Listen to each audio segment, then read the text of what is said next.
네, 안녕하세요. 물리치료사 헬퍼민입니다. 네, 벌써 15번째 운동 손상 증후군 리뷰 시작해 보도록 하겠습니다. 이어서 한번 시작을. 네, 처음 그림은요, 복직근 단축이라고 설명을 하고 있어요. 그래서 복직근이 단축으로 인해서 가슴이 하강됐다 라고 이제 얘기를 하는데, 전형적인 구분등 체형에서 이제 나타나는 복직근의 단축입니다. 어, 근데 이렇게 복직근처럼 이렇게 어느 한 근육에 딱 집중을 하기보다는 몸을 이제 플레인 단위로 바라보면 뭐 사지탈, 프론탈, 뭐 트랜스버스 이런 플레인 단위로 바라보면 이분은 지금 사지탈 플레인의 움직임이 엄청 강조되고 있는 체형이라는 것을 우리가 좀 알 수가 있어요. 이게 굽어졌으니까 그 사지탈 플레인에서의 움직임이 강조되어 있는 체형입니다. 이런 사람은 평소에 몸을 움직이고 뭐 사용할 때 어, 역시 마찬가지로 플렉션 아니면 익스텐션 동작을 우세하게 사용하면서 일상생활을 할 가능성이 높다는 거죠. 우리가 생활하는데 가장 많이 사용되는 움직임이, 그러니까 가장 기능적인 움직임이 트랜스버스 플레인에서 발생하는 이 로테이션 움직임입니다. 하지만 이런 분들은 로테이션보다는 아까도 말했듯이 사지탈 플레인에서 발생하는 플렉션, 익스텐션 움직임이 익숙하기 때문에 어, 가장 먼저 이 로테이션이 제일 잘 일어나야 하는 흉추에서부터 저렇게 구분등 체형, 사지탈 플레인이 강조된 체형으로 변한 것은 당연히 이 로테이션 움직임이 흉추에서 일어나기가 더욱더 어려워집니다. 그래서 저번에도 설명드렸듯이 복직근으로만 우리의 몸을 컨트롤하고 사용한다면 이렇게 윗몸 일으키기처럼 하는 움직임이 일상생활에서도 계속 나타나는 거죠. 구부렸다 펴졌다. 근데 우리 몸은 원래 트랜스버스 플레인에서 로테이션 움직임이 중요합니다. 그래서 이 오른쪽 사진처럼 외복사근, 내복사근처럼 이런 근육들로 발생하는 이런 로테이션 움직임, 이 움직임이 좀 더 기능적이고 좋은 움직임이라고 할 수가 있습니다. 이 몸통의 코어 역할, 정상적인 IAP 형성에서도 많은 제한이 발생하게 됩니다. 아까도 말했듯이 그런 구붕든 체형이 갈비뼈에 붙어 있는 이 횡격막, 이 갈비뼈의 위치에 따라서 횡격막이 내려가는 방향이 달라지게 돼요. 음, 이게 맨 앞에 있는 사진이 횡격막이랑 골반 저근이 평행한 상태. 그래서 횡격막이 아래로 내려가는 방향이 유지가 되고 그 상태에서 골반 저근도 그 압력을 똑바로 받아낼 수 있는 이런 상태여야지 IAP, 그러니까 복압의 형성이 모든 곳에 적절히 형성이 되는데 뒤에 그림들을 보면 횡격막이 조금 앞으로 들려 있거나 골반 저근은 아래로 내려가 있거나 이렇게 평행하지가 않을수록 이런 복압이 형성이 제한이 되고 그 허리가 더 꺾이게 되는, 그러니까 복압이 형성이 제대로 안 되니까 허리가 무너지는, 꺾여버리는 형태가 되는 거죠. 어, 일단 갈비뼈의 위치가 바뀌면 횡격막이 내려가는 그 방향이 바뀐다. 그러면 골반 저근까지 그 복압의 영향을 미치지 못하게 되면서 허리를 지켜주는 아이의 비형성에 제한이 발생한다는 거죠. 그래서 이 사진처럼 복직근만 우세한 그냥 이런 몸통 근육을 사용하는 데 있어서 콜디네이션이 제대로 안 되고 이 복부 근육이 전체적으로 그 IAP가 형성이 되면서 외복사근, 내복사근, 복직근, 뭐 트랜스버스, 그러니까 그런 근육들이 적절하게 다 사용이 되지 않고 딱 복직근만 우세하게 사용이 되니까 이런 사지탈 플레인 움직임만 하게 되는 겁니다. 또 머리 위치, 경추 라인, 이게 등이 뒤로 나온 만큼 우리 몸은 균형을 맞추기 위해서 머리가 또 앞으로 나가게 돼요. 이런 포지션은 경추에서 또 이런 또 데미지가 생길 수 있죠. 이런 머리가 앞으로 나와 있는 포지션은. 그래서 이 머리가 앞으로 나오게 되면서 경추가 이렇게 딸려가는, 그러면서 거북목 체형이 되게 되는 거죠.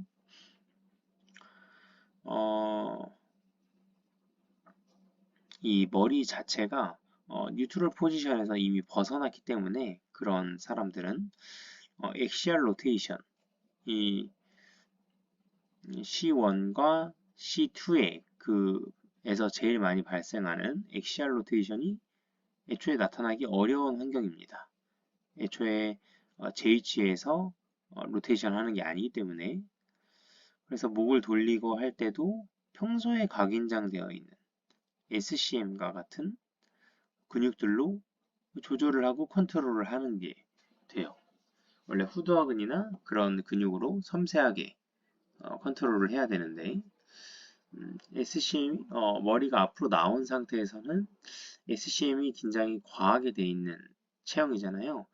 그 체형인 사람이 목을 돌릴 때도 SCM을 쓴다는 거죠.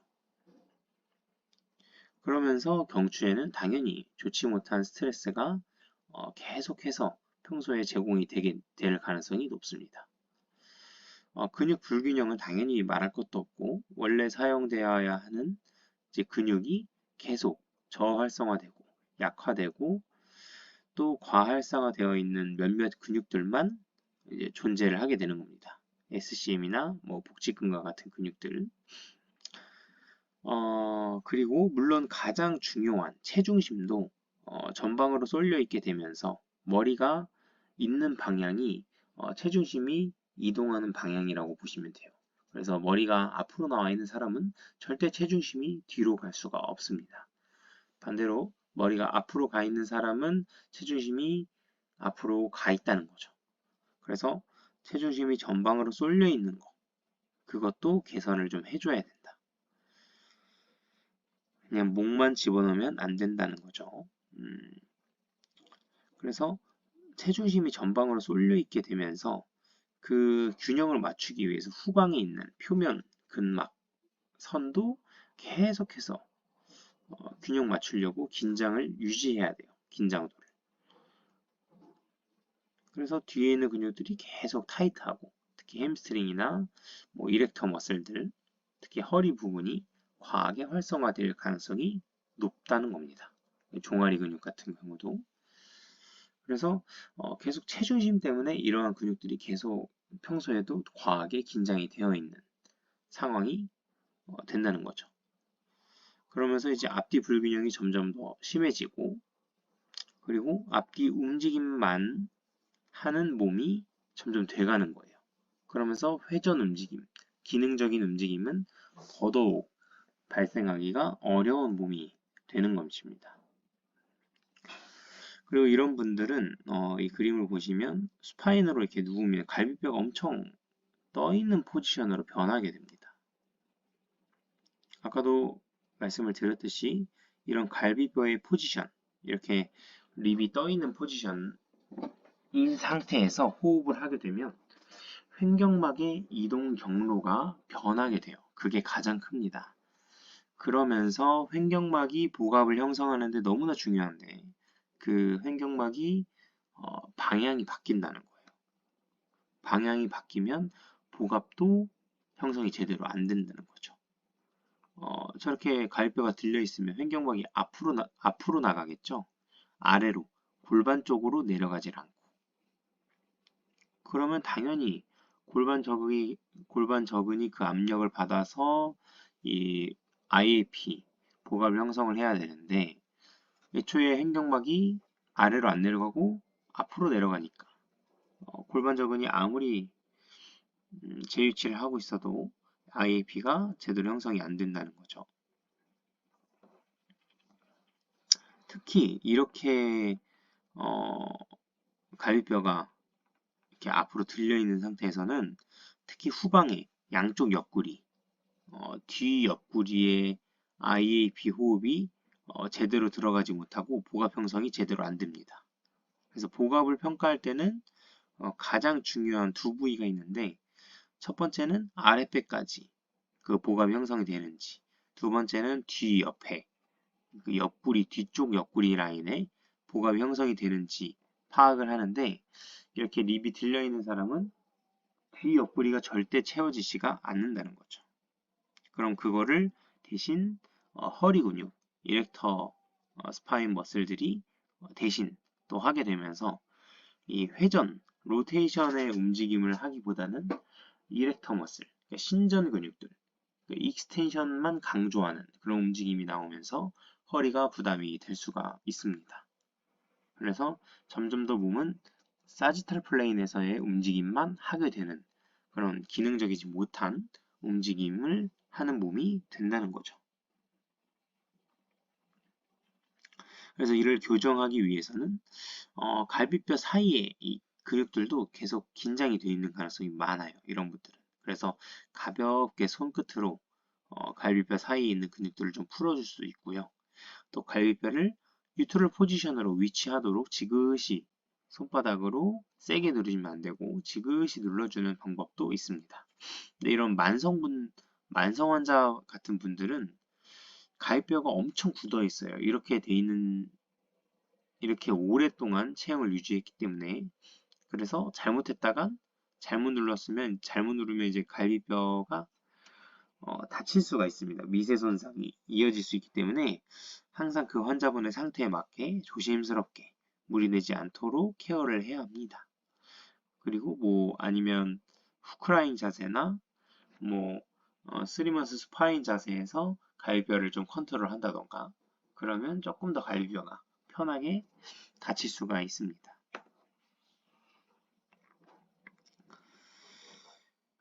이런 체형 틀어짐이 이런 분들 이렇게 립이 떠 있는 분들은 이런 적이 오래된 분들은 특히 장기 기능도 되게 저하가 되어 있을 가능성이 높아요. 예를 들면 이제 소화불량이나 변비, 뭐 심한 생리통, 생리불순 같은 증상들을 동반하게 됩니다. 왜냐면 원래 호흡을 할 때마다 횡격막이 아래로 이동이 되면서 그 압력이 장기들을 이렇게 마사지하는 효과가 있어요. 원래 이 호흡을 할 때마다 장기가 마사지가 돼야 되는 겁니다. 원래는. 그러면서 장기들이 그 역할을 조금 더 활성화될 수 있게 이 몸이 그렇게 디자인되어 있는데 이런 분들은 아까도 말했듯이 아래가 아닌 앞으로 횡격막이 내려가요. 그러면서 장기가 마사지 효과를 제대로 제공을 받지 못하게 되는 겁니다. 그래서 장기들의 그 활성도가 엄청 떨어지게 돼요. 그래서 이렇게 횡격막을 제대로 내려가게 해주기만 해도 원래 이미 소화가 됐어야 되는 것들이 소화가 안 되고 있었는데 이 횡격막만 내려주고 호흡만 해줘도 허리 통증이 완화되고 그리고 위에서 막 소리가 엄청 납니다. 이런 분들 같은 경우는. 그러니까 이제서야 일을 하게 되는 거죠. 이 마사지 효과를 받으면서. 그리고 뭐 갑자기 화장실 신호가 온다거나 이런 분들은 평소에 벌써 이루어졌어야 하는 게 이제 마사지, 호흡을 통한 마사지가 제대로 안 되기 때문에 활성화가 저조해서 안 되고 있었던 게 이 마사지를 다시 받기 시작하니까 이루어지는 거예요.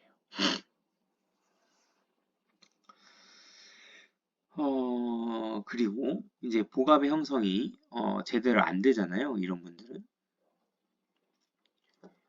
그래서 복압이 IAP가 형성이 제대로 안 되면 골반이 또 틀어지게 됩니다. 근데 이 골반 틀어짐이 계속 이제 과해지면서 이 사실 골반이란 거는 장기들을 담고 있는 그릇이라고 볼 수가 있어요. 근데 그 그릇이 한쪽으로 기울고 틀어지면 그 안에 있는 내용물은 당연히 제 역할을 하는데 문제가 생깁니다. 그게 이제 바로 장기인 거죠. 그래서 이런 분들은 체형 틀어짐을 개선을 해주면 근골격계, 뭐 허리 통증이나 뭐 고관절 통증이나 이런 통증만 개선되는 게 아니라 장기의 문제, 장기의 문제로부터 오는 그런 증상들까지도 호전되는 것을 많이 경험할 수 있게 되실 겁니다.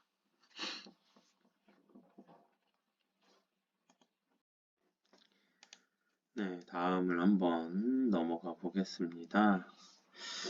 네, 두 번째 사진은 TFL 사진인데 대퇴근막 장근과 장경골대는 하지 손상의 중요한 요인이다 라고 이제 얘기를 하고 있어요. 뭐 이 근육은 뭐 이러이런 움직임을 할 수 있고 뭐 슬개골과 경골의 외측으로 붙어 있어서 슬개골 손상이랑 뭐 경골의 외회전, 뭐 틀어짐에 기여를 하겠다, 뭐 이런 말이겠죠. 제일 먼저 이제 TFL이 하지 손상의 중요한 요인이다 라고 설명을 하는데 이게 되게 옛날에 나온 책인데도 야, 정말 이거 필요한 내용을 어떻게 이렇게 잘 담았을까 라는 생각을 많이 하게 됩니다. 그래서 정말 모르겠어요. 이렇게 임상 경험을 하면서 운동선상 증후군 책은 진짜 계속 보면서 공부해도 좋을 것 같다. 정말 생각이 많이 들고요. 그래서 저도 이렇게 리뷰하면서 공부하고 또 이제 들으시는 시청자분들도 어, 리뷰 들으시면서 다시 책 한번 보셔도 좋고요.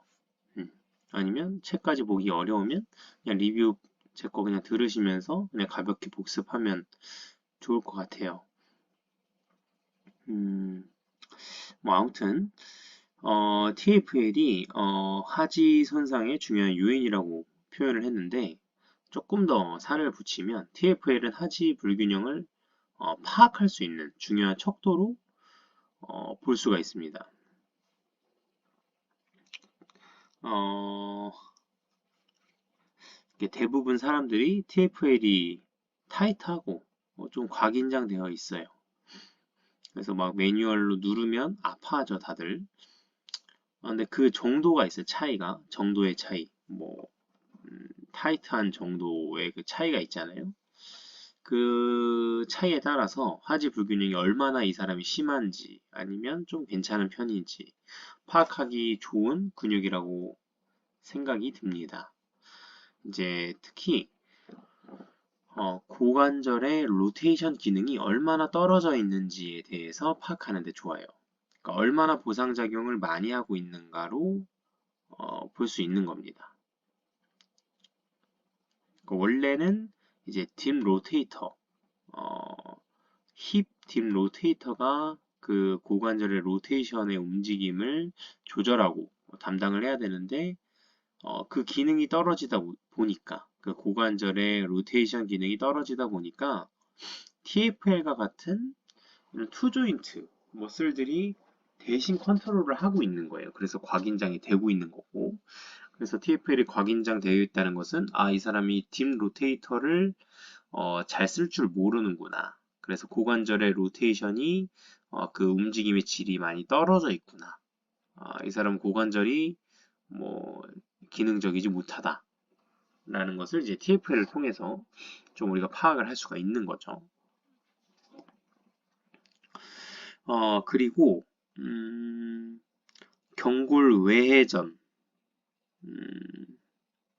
경골 외회전은 이전에도 많이 말씀을 드렸으니까 슬개골에 대해서 좀 얘기를 해보면 여기서 TFL이 이제 슬개골에도 부착을 한다. 그래서 슬개골 손상에도 연관이 있다고 설명을 하고 있습니다. 이 밑에 사진을 보시면 슬개골을 움직이는 힘선이 정말 많죠. 이 근육들이 많이 붙어 있어요. 슬개골에. 그리고 이 슬개골은 뭐 다 아시다시피 어느 곳에 관절을 하고 있지가 않습니다. 그래서 어깨뼈, 스카플라와 비슷한 그런 느낌의 뼈라고 할 수 있죠. 어, 무릎에서는 이 근육이 슬개골에 부착을 하면서 그 지렛대 역할을 사실 해주고 있어요. 그래서 어쨌든 어깨뼈나 슬개골은 관절이 없기 때문에 엄청난 자유도가 있다는 것을 의미합니다. 그 관절이 없다는 것은. 어, 그걸 반대로 얘기하면 틀어질 방향도 그만큼 다양하고 많다. 그리고 정말 틀어지기 정말 쉽다라고 의미를 하죠. 그래서 기본적으로 슬개골은 다양한 방향으로 움직임이 허용이 됩니다.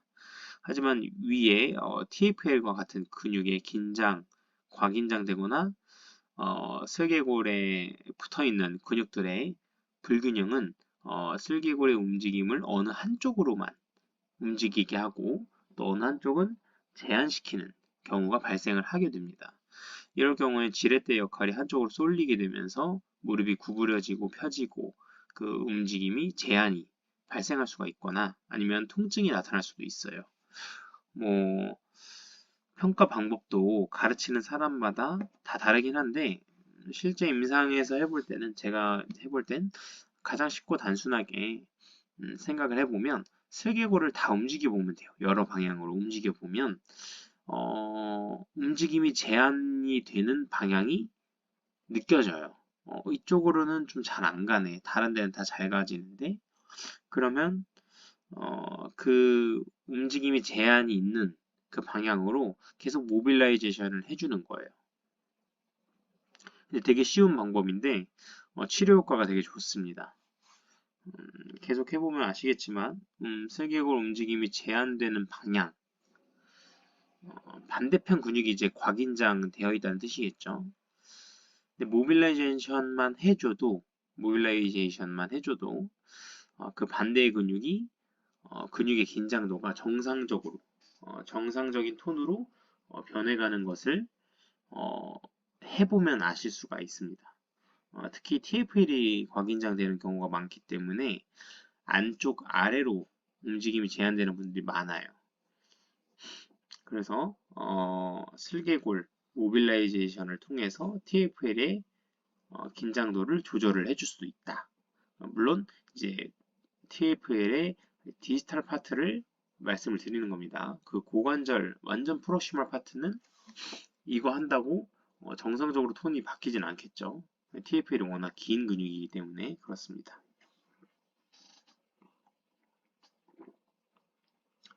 이제 아까 TFL의 디지털 파트의 과긴장을 조절하는 방법 중에서 슬개골 모빌라이제이션을 제가 추천을 드렸잖아요. 이 근육은 지금 바로 옆에 있는 이 근육, 이 딥 로테이터죠. 내 폐색은 외 폐색은 편하게 딥 로테이터라고 하겠습니다. 이 딥 로테이터는 TFL의 프록시멀 파트의 과긴장을 조절하는데 아주 효과적입니다. 아까는 디지털, 지금은 프록시멀 파트의 과긴장을 조절하는데 아주 효과적이라고 말씀을 드리는 겁니다. 계속해서 말했던 고관절의 로테이션 기능을 담당하는 딥 로테이터, 이 근육이 제대로 활성화만 일어나게 해준다면 로테이션의 움직임을 TFL로 더 이상 하지 않아도 되면서 근육 긴장도는 정상적으로 그 TFL의 긴장도가 정상적으로 변해갑니다. 딥 로테이터를 활성화할 수 있는 방법은 환자마다 당연히 다르고요. 그분에게 가장 효과적인 운동을 하면 됩니다. 그리고 이제 뭐 추가적인 설명으로 밑에 보면 외전 근육의 단축이나 뻣뻣함은 대퇴골의 전방할주 증후군을 유발할 수 있다라고 이제 나와 있는데 정말 맞는 말이에요. 그래서 앞서 말했듯이 어깨도 대퇴골도 마찬가지로 외전 근육의 뻣뻣함으로 인해서 전방할주 증후군이 유발이 됩니다.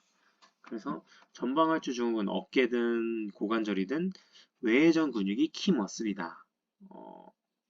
꼭 기억을 하셔야 되고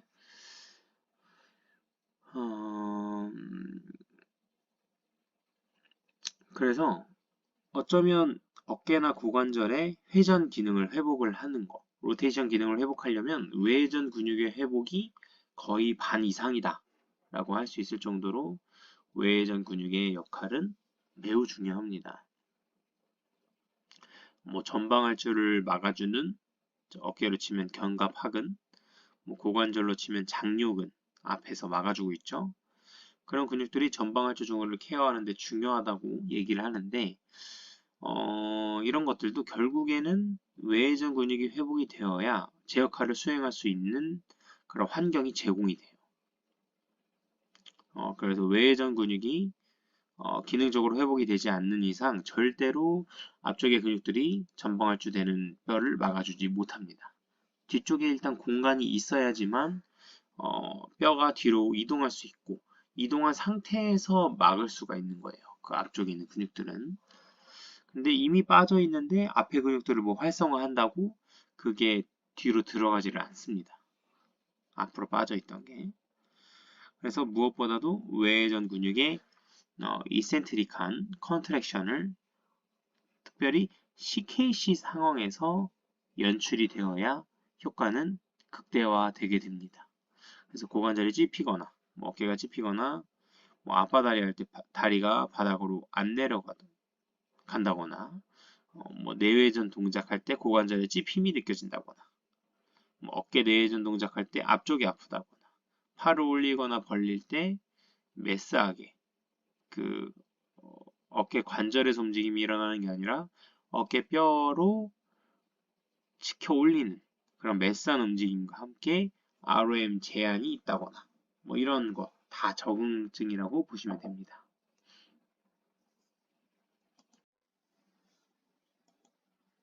네, 다음은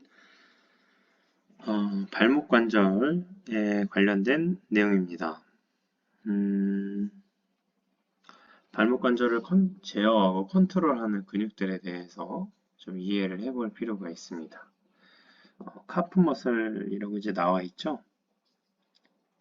뭐 페로니엄 머슬은 어떻게 하고 또 후경골근, 장무지골근, 장지골근은 뭐 어떻게 하고 뭐 발아치도 있고 발아치를 세워준다.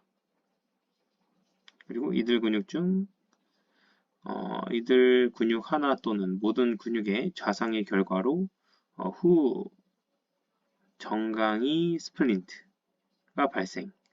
이런 환자들은 가자미근의 비복근을 사용하여 이들 근육의 기능을 대신할 수 있다. 이렇게 얘기를 하고 있는데 발목 관절은 아시다시피 돌지플렉션, 플란타 플렉션, 라테랄 로테이션, 메디얼 로테이션, 에버전, 인버전의 움직임을 허용하는 그래도 꽤 자유도가 높은 관절이에요. 이 각 움직임마다 근육들이 균형을 이뤄서 상황에 맞게 움직임을 유도하는데 특별히 발목이 접질리거나 할 때 관련이 많은 에버전, 인버전 움직임에 대해서 이야기를 좀 해볼까 합니다. 그림에서 같이 페로니얼 머슬 그룹이나 티비알리스 포스테리어 그리고 플렉서 할루시스 롱구스 플렉서 디스터룸 롱구스가 균형을 이루고 있다고 생각하시면 됩니다. 여기 보면은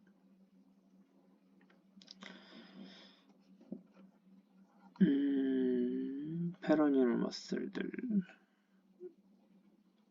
그래서 여기 사진을 보면 포스테리어 티비얼리스 그리고 플렉서 디지털 롱구스, 플렉서 할루시스 롱구스 이 세 가지 근육들이 이렇게 안쪽으로 팔 아치를 형성해주는 근육이에요.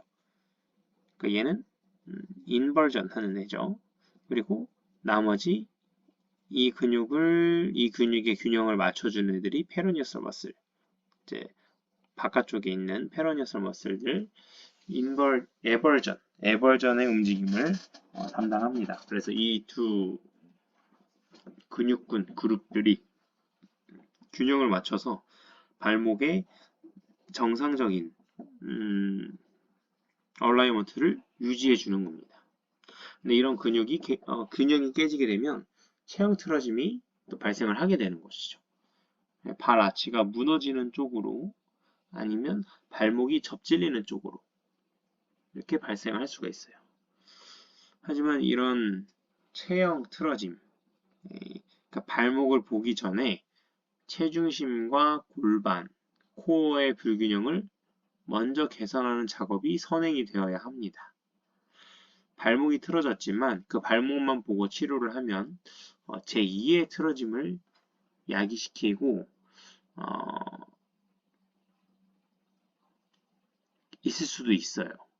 그래서 골반 틀어짐을 개선을 했을 때 저절로 발목 관절이 좋아지는 경우가 많고요. 골반 틀어짐을 잡고 나서 발목을 개선했을 때 훨씬 쉽게 개선이 이루어지기 때문입니다. 그래서 발목만 보지 말고 먼저 체중심, 그리고 골반, 코어의 불균형을 먼저 좀 보고 또 개선시켜주고 그 이후에 발목을 봐도 늦지 않는다.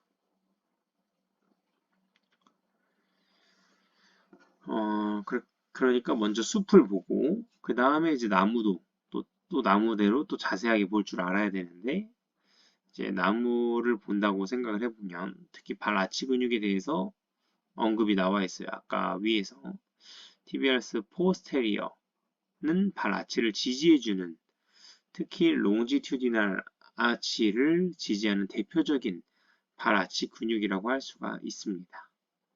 뿐만 아니라 앞서 말했듯이 발가락 굽힘근들도 마찬가지로 발 아치를 지지하는 데 기능을 하고 있는데 단순히 오리진, 인설션과 액션으로 근육을 바라보면 발가락 굽힘근들에 지나지 않지만 뼈와 근육, 관절 전체를 바라보면 역시나 발 아치를 지지해주는 역할을 하고 있습니다. 그러니까 우리는 항상 근육들을 바라볼 때 그 근육 하나의 역할만 보지 말고 몸 전체에서 이 근육이 의미하는 바가 무엇인지 실질적으로 몸에서 어떤 역할을 수행하고 있는지를 파악하고 알아야 합니다. 그래야지만 진정 그 근육이 우리 몸에서 존재하는 이유에 대해서 우리가 정확하게 이해하고 파악할 수가 있는 거죠. 우린 해부학적인 자세에서 모든 것을 공부를 했습니다. 프록시멀 디지털도 해부학적인 자세에서 비롯되는 의미이기 때문에 해부학적인 자세는 사람을 공중부양하고 있는 상태지만 어디 지지하고 있는 데가 없죠. 해부학적인 자세는. 근데 실제 우리가 마주하고 있는 환자들은 땅에 발을 다 딛고 생활을 하잖아요. 이런 갭 차이를 좁히는 공부를 우리 치료사가 필요합니다. 발이 바닥에 닿는 순간, 지지를 하는 순간 프록시멀과 디지털의 개념은 정반대로 바뀌기 때문입니다. 그러니까 펑텀 픽섬과 펑텀 모바일이 바뀐다는 거죠. OKC에서는 고관절이 픽섬이 되고 발이 모바일이 될 수 있지만 발을 바닥에 지지하면서부터 발이 픽섬이 되고 무릎이나 고관절이 모바일이 되는 거야. 완전 정반대가 되는 거죠. 그래서 이 CKC 개념을 잘 알아야 되고 우리가 기존에 배웠던 프록시멀 개념, 디지털 개념 그런 개념이 완전 바뀐다. 그러니까 결과적으로 머슬의 풀 방향, 머슬이 당기는 방향이 아예 달라지게 되는 거예요. 그러면서 기능도 당연히 달라지고 체형에 미치는 영향도 달라지죠. DNS에서는 서포팅 존에 대한 개념을 통해서 이런 것들을 좀 이해하는 데 도움이 개인적으로 많이 됐습니다.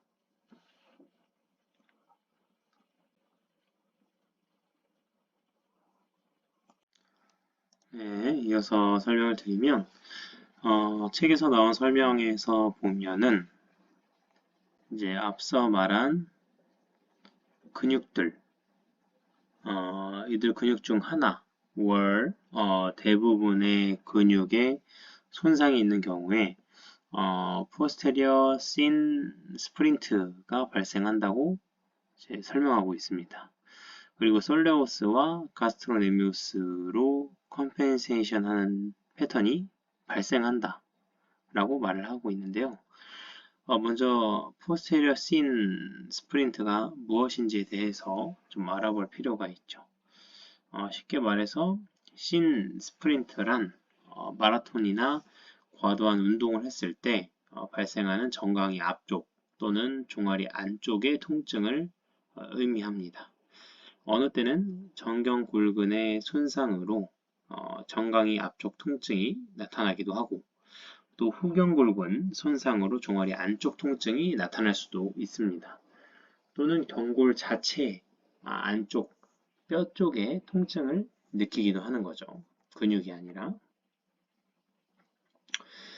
이제 게이트 사이클인데요. 이때 전경골근, 전경골근은 육악기에 이제 발이 걸리지 않도록 발이 떠 있는 상태에서 발가락이 이제 걸리지 않도록 수축을 도르시플렉션 수축을 하고 또 힐 스트라이크 단계에서 전족부가 지면에 천천히 닿을 수 있도록 이센트릭하게 속도를 조절하는 역할을 수행을 합니다. 그리고 후경골근은 아까도 말했지만 발 아치를 지지해주는 대표적인 근육인데 사람이 걸을 때 입각기에서 체중으로 인한 이 과도한 부하를 줄여주기 위해서 정상적으로 발은 인버전이 됩니다. 이건 병적인 게 아니라 충격 흡수를 위해서 꼭 필요한 과정이에요. 인버전, 발이 인버전 되는 것은 후경골근은 발이 프로네이션 될 때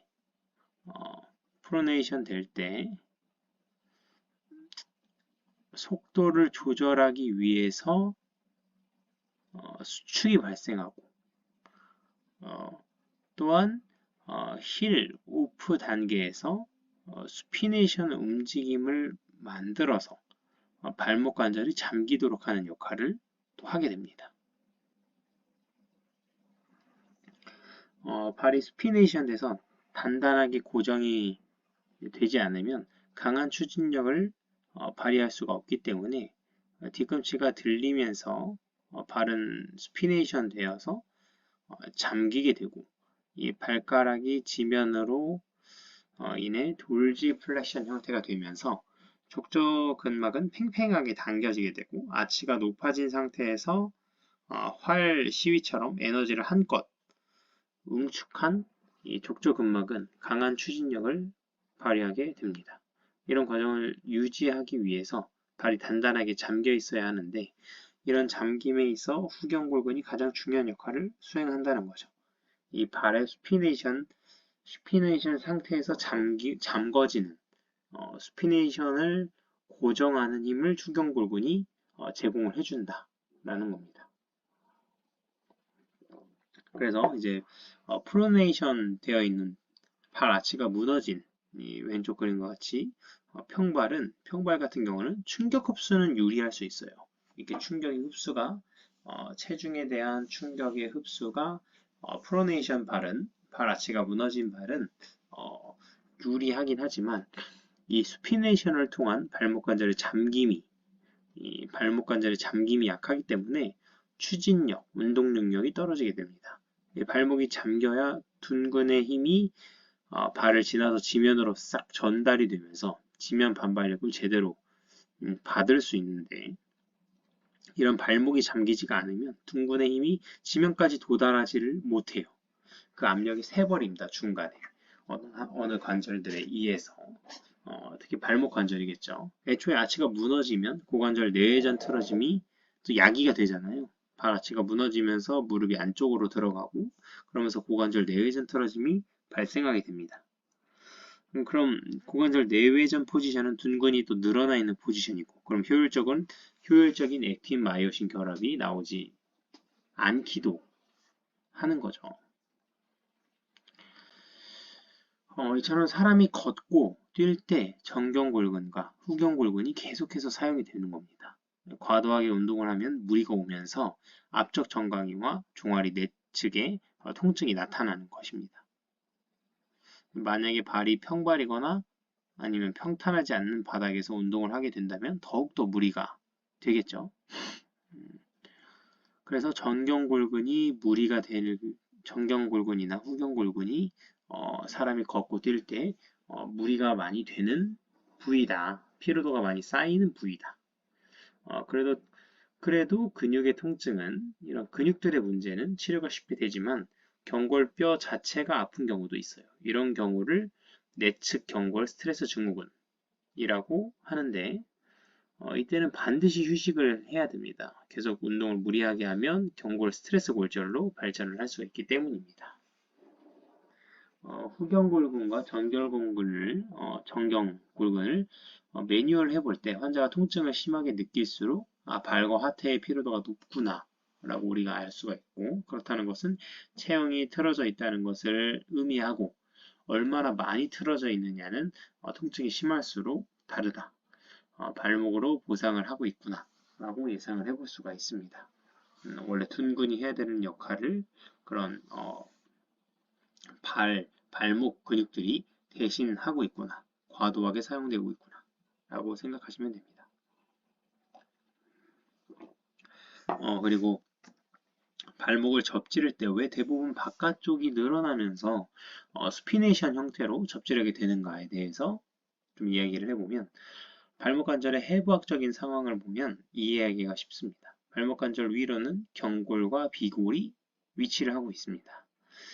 근데 이제 뼈를 보면 경골에 비해서 비골이 좀 더 밑으로 내려와 있다는 것을 확인할 수 있습니다. 그러니까 피불라가 더 긴 거죠. 티비아보다. 해부학적으로 이렇다 보니까 애초에 수피네이션 움직임이 프로네이션보다 훨씬 더 많은 ROM이 제공이 애초에 되는 게 사실입니다. 이 경골에 비해 긴 비골, 피불라는 그 길기 때문에 이러한 결과가 나타나는 거예요. ROM도 이런 차이가, 정상적인 ROM도 스피네이션이 더 잘 일어나는 이유인 겁니다. 우리가 발목을 빌 때 보통은 인대만 생각하는 경우가 많은데, 이 관절 관점으로 생각을 해보면 아래로 내려와 있는 비골이 좀 더 과도하게 하방으로, 더 아래로 이동이 되면서 접지르는 것으로 우리가 이해를 할 수가 있어요. 관절 관점으로 발이 접질린다는 것을 이해를 했을 때. 그래서 발목을 접지른 사람을 케어할 때 물론 근육의 균형을 맞춰줘야 하겠지만, 관절이 틀어진 경우는 근육을 풀어주고 해도 제2치로 교정되고 회복되지가 않는 경우가 많습니다. 이런 경우에는 근육 케어보다는 오히려 관절을 대상으로, 그러니까 관절의 모빌라이제이션, 관절을 대상으로 하는 치료를 좀 해줘야 될 필요가 있습니다.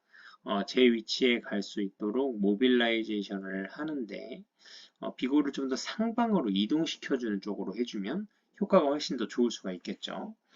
발목을 삐면서 안 그래도 긴 피불라, 안 그래도 내려와 있는 피불라가 더 아래로 하방으로 이동되어 있었기 때문입니다.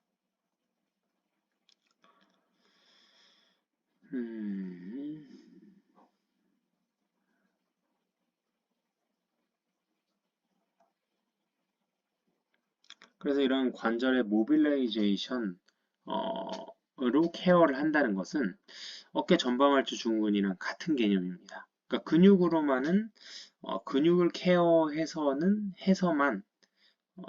근육을 케어해가지고는, 근육만 케어해가지고는 이 상완골두가 제2치로 이동되지 못할 때 상완골두 자체를 모빌라이제이션을 통해서 후방으로 이동시켜주는 관절 대상으로 하는 치료와 같은 이 맥락이라고 볼 수가 있죠. 이 피블라를 상방으로 모빌라이제이션 하는 것은.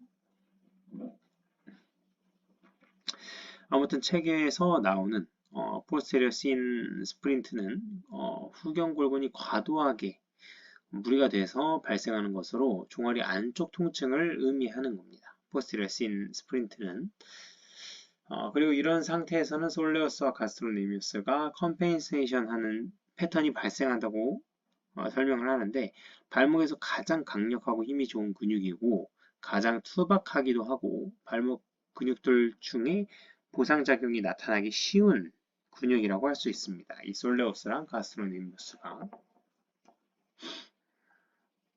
그래서 신스 프린트 하면은 TBRS 포스테리어나 TBRS 안테리어 머슬들이 이런 과부하가 발생했을 때 그걸 신스 프린트라고 얘기한다.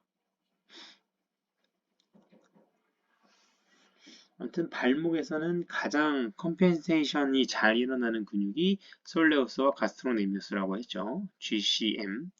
근데 몸통 근육을 예를 들어서 적절한 보갑 형성으로 인해서 IAP가 척추를 보호해야 하지만 여러 가지 체형 불균형으로 인해서 복직근과 또는 척추 기립근이 이 IAP를 대신해서 보상하게 되면서 문제가 발생을 하는데, 이와 같은 개념이라고 보면 됩니다. 원래 몸통에서는 기능적으로 사용되기 위해서는 트랜스버스 플레인에서 움직임이 나타나는 회전 움직임이 발생해야 척추가 정상 정렬 커브를 유지한 상태에서 움직임이 일어날 수가 있어요.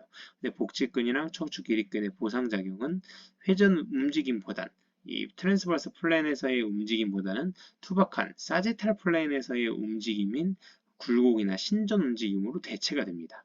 그러니까 회전이 아니라 굴곡 신전의 움직임으로 대체가 돼요.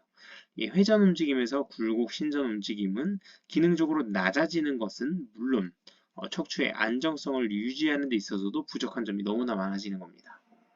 그래서 이런 왼쪽 그림과 같이 IEP가 이렇게 형성이 적절하게 이루어져야 되는데 바로 오른쪽 사진에 척추 기립근이 너무 과도하게 과하게 긴장이 돼서 그 뒤 옆구리 IEP가 채워지는 대신 척추 기립근이 역할을 대신한다거나, 그리고 아랫배 IEP가 채워지지 않고 이런 복직근이 과하게 사용되면서 오히려 아랫배 IEP는 이렇게 비어져 있는 쏙 들어가 있는 이런 형태를 보인다거나 하는 게 바로 이와 같습니다. 발목도 마찬가지예요. 원래 발목의 움직임은 수피네이션과 프로네이션과 같은 다양한 움직임이 가능하도록 디자인되었고, 이러한 움직임이 걷고 뛰는 데 있어서 충격 흡수, 또 추진력을 높이는데 아주 기능적으로 사용이 되는데, 이런 움직임을 가능하게 하는 담당 근육들의 손상으로 인해서 힘이 센 종아리 근육들이 대신 그 역할을 하게 되면 발목의 움직임이 단순하고 투박하게 돌지 아니면 플란타 움직임만 하고 생활할 때 발목 관절의 기능도 낮아지고, 발목이 원래 이제 바퀴와 같이 굴러가야 되는데 걸을 때 위아래 움직임이 좀 더 강조되는 걸음이나 뜀뛰기가 될 수가 있는 겁니다.